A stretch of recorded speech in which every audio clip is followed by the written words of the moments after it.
Welcome to the CCBC Library Tutorials. In this video, we will explore the Links tab in Populi.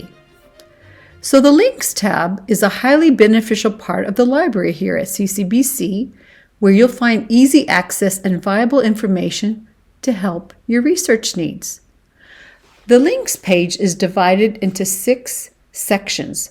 Now, if you just take the Links page, it's actually quite long and there's a lot to it, but it is divided into 6 sections, and we're going to help to try to make that a little more manageable here. So, and each section has a specific orientation. So in this video, we'll just take a minute or two and review each section. The first section is our recommended religious resources. Here you'll find databases which will provide you with mostly scholarly and peer-reviewed articles. The one that I highly suggest is the EBSCO Religion and Philosophy Collection. I like it because we subscribe to it, first of all, and it's easy to use, and I like the general interface with it. And because it is a subscription base, it makes your research easy because all you have to do is click on it under a peer reviewed, and you know that it's already filtered out everything. And it's only going to give you peer reviewed articles. So that's EBSCO host. There is a tutorial how to get started, which is just below the database, the overview. If ever you need help, just let me know, and we can also walk through it together, and I can help you find the articles that you need. Please note that if you are on campus and you're using EBSCO, it will automatically authenticate your login process. But if you are off campus, you will need the password and username that is provided here. Please do not share that with anybody not in the college.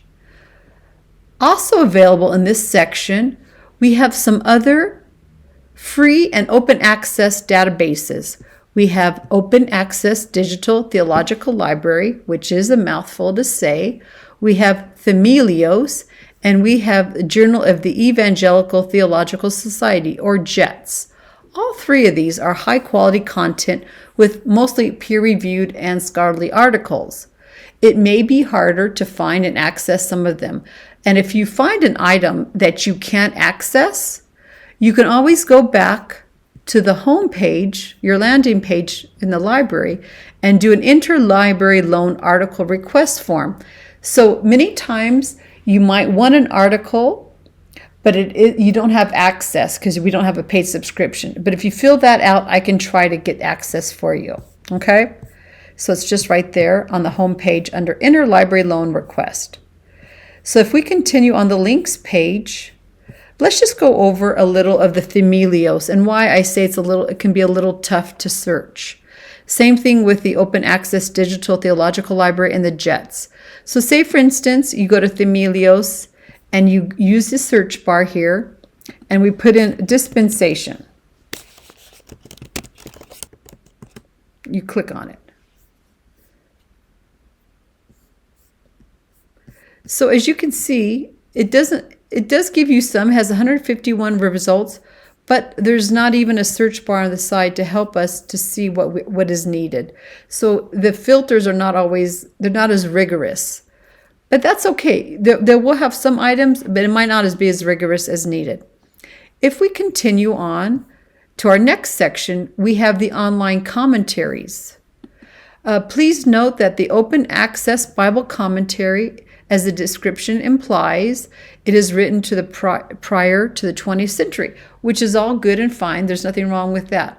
But it might be things, depending on your assignment. If your assignment wants articles written in the last 10 or 15 years, this might not be the commentary for you.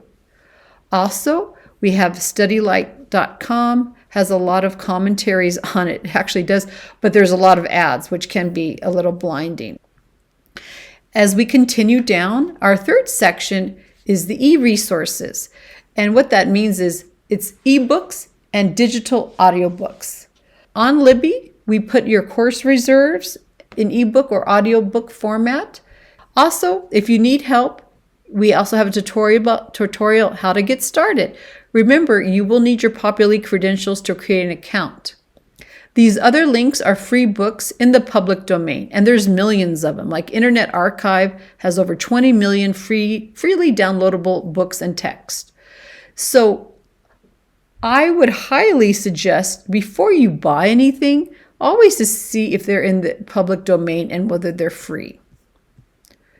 Our next section is the Bible study resources, and that's your basic Bible studies websites, and they're all good. Again, we have studylight.org down here. We have the Jewish Encyclopedia. We have many common names like Bible Gateway and Bible Hub, Bible Blue Letter. All of these, or for the most part, many of these will have commentaries, language tools, devotional, Bible reading apps, and different Bibles to compare. So we have 2 more sections to cover. Our first section was the religious online resources. Now we have the general education resources here. You might not be using these as much as the religious ones, but they're there if you need them. First off, we're just going to review 2 or 3 of them. We have ERIC, which is for education, research, and information. It is, I don't want to say furnished, but it is a government website. It's highly robust. You can look for peer-reviewed articles here and full text. It's a good and highly popular, and it's a great website, mainly for education. We also have JSTOR, and that is for the humanities, social sciences, and the sciences. Now, JSTOR, we do not pay for that, but if you sign up with a free account, you can access 100 free articles a month, which is more than adequate for your time here. And of course, we have science.gov, which is all things science, and Procom, which I also like because it will give you opposing viewpoints. Sometimes when you write an article, you need both sides of it you need to counterpoint to prove your point.